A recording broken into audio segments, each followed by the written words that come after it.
The story you're about to hear is about Michelle Wilkins, 26, who experienced a homemade C-section at the hands of Donnell Lane, 34. The story took place in Boulder, Colorado, in March 18th of 2015. Donnell Lane was charged in February of 2016 of unlawful termination of pregnancy and first-degree murder and 2 counts of first-degree assault. Let's walk in the name of the baby that was lost. Please. 1620 what? Green, please. I can't understand the street. Green, please. Green Place. Green like the color? Yeah. What's the phone number you're calling me from? Okay, tell me what happened. She cut me. Who cut you? Downstairs. I don't know. Okay, hold on. I responded to. Hang on. Hold on. Please. I'm downstairs. Okay, who cut you? This girl I responded to was ready for that. What did she cut you with? A knife. I'm pregnant. She got me in my stomach. I'm afraid. She cut you in your stomach? I'm pregnant. Okay. What is the suspect's name? I don't remember. What's your name?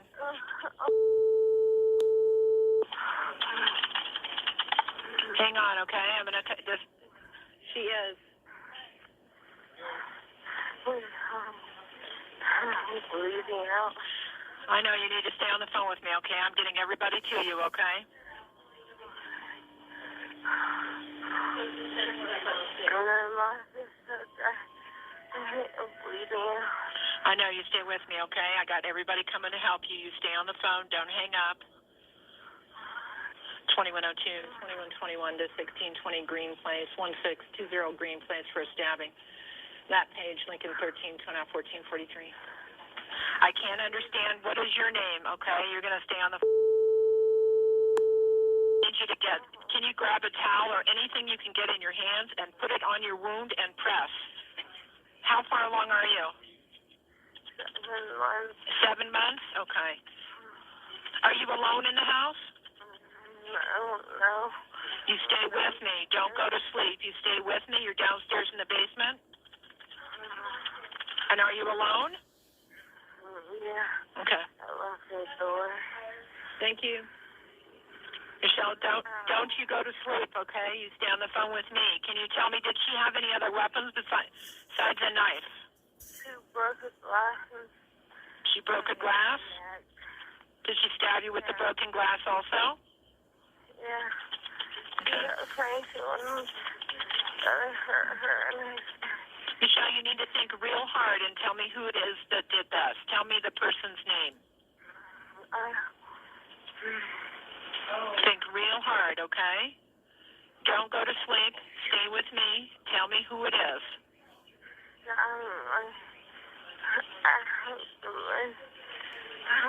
don't know. You don't know? Did she break into the house? Does she live there? No, it's her house. It's her house. Okay. It was sad. So you're a renter there, and she's the owner of the house? No. I responded to her because it was sad. Okay. Everybody's headed your way, okay? This is the story of Michelle Wilkins. Donnell Lane, 34-year-old, who had previously had a hysterectomy, met a guy named Ridley, David Ridley. She had originally told David Ridley that she had a hysterectomy, but later fell in love with him, loved the family environment that they had, and then decided to tell him she was pregnant. At this time, he proposed to her. She posted pics of her pregnant belly on social media and even had a baby shower. He never went to any of her appointments and began to get suspicious.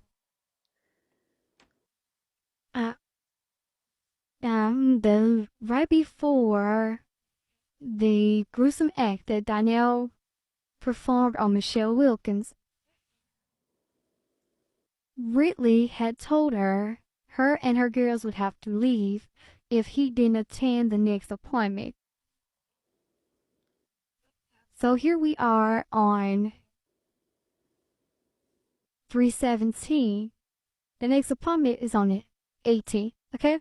So here we are on 3/17 when Danielle posts on Craigslist at 9 p.m. upset that she had maternity clothes for free.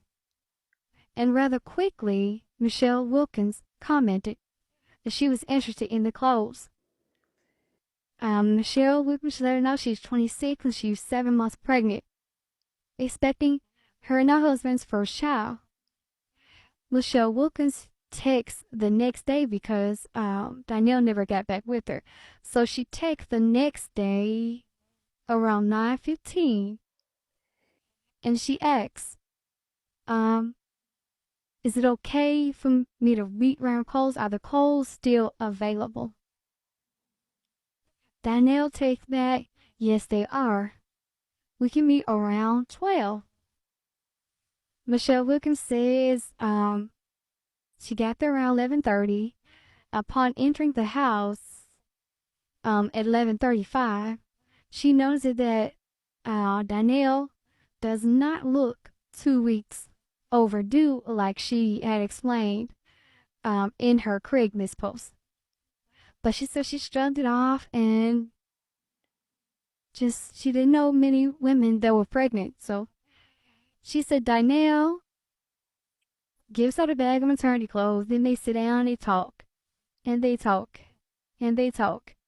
And she said she kept trying to tell her that she has to go and it was getting really late and her husband would be looking for her.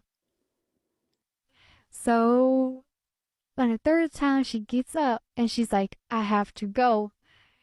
Danielle says at this time she has baby girl clothing in the basement. She does not need them because she supposedly is having a boy. Michelle Wilkins reluctantly agreed, and then they ventured to the basement. By now, Danielle, she's stalling.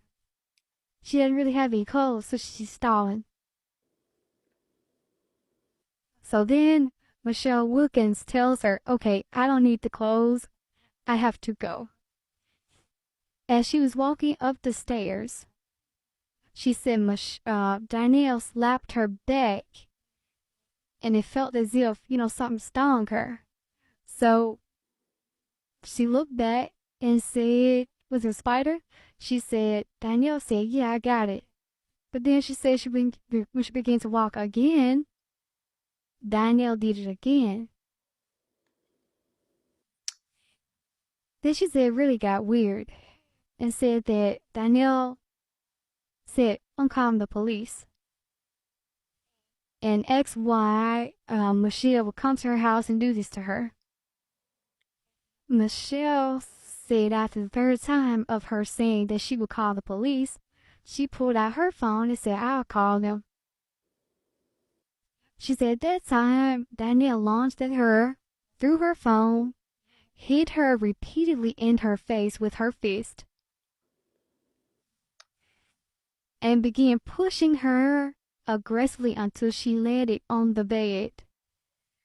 By this time, I'm thinking they're in one of her children's room. So then she says Danielle tries to smother her with the pillow.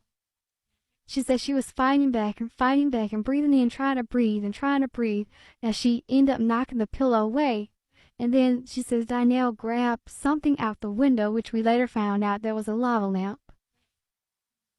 The lava lamp, she hit her on the forehead with the lava lamp. It broke. And then she hit Michelle. Then she took the lava lamp, the broken piece, and hit her in the neck with it, right in the artery. At this point, Michelle blacks out. And, well, no, before she blacks out, she tells Danielle, "Why are you doing this to me? I love you."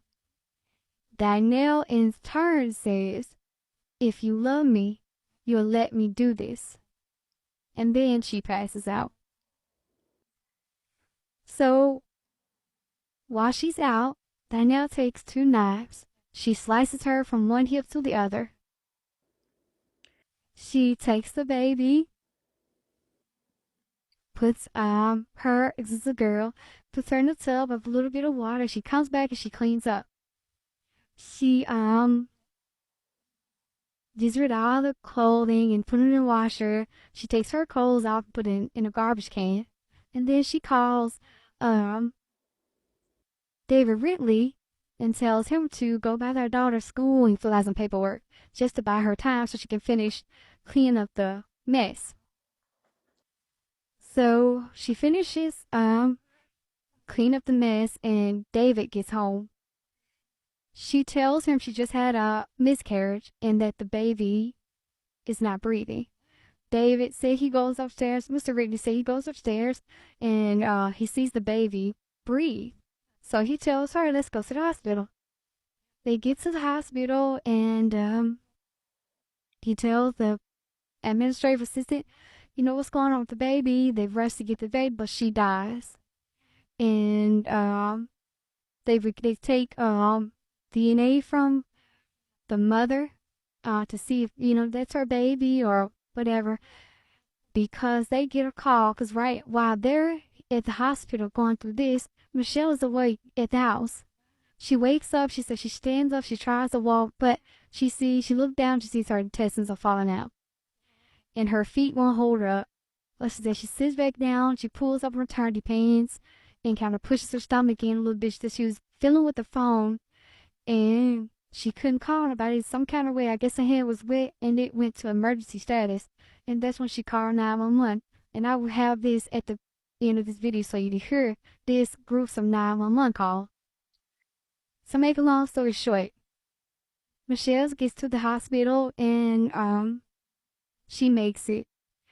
She didn't really realize till the next day that she didn't have her baby in her belly anymore and that her baby is not alive anymore.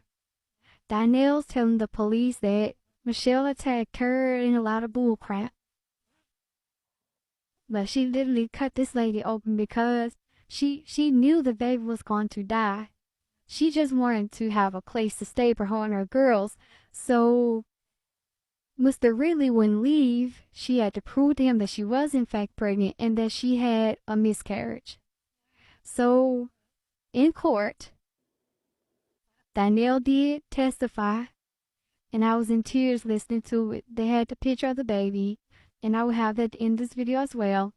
And the judge gave Danielle 100 years. Her lawyers were saying it was a last-minute thing. She shouldn't get first degree because it was a last minute, and the judge called bullshit. And she gave her 100 years.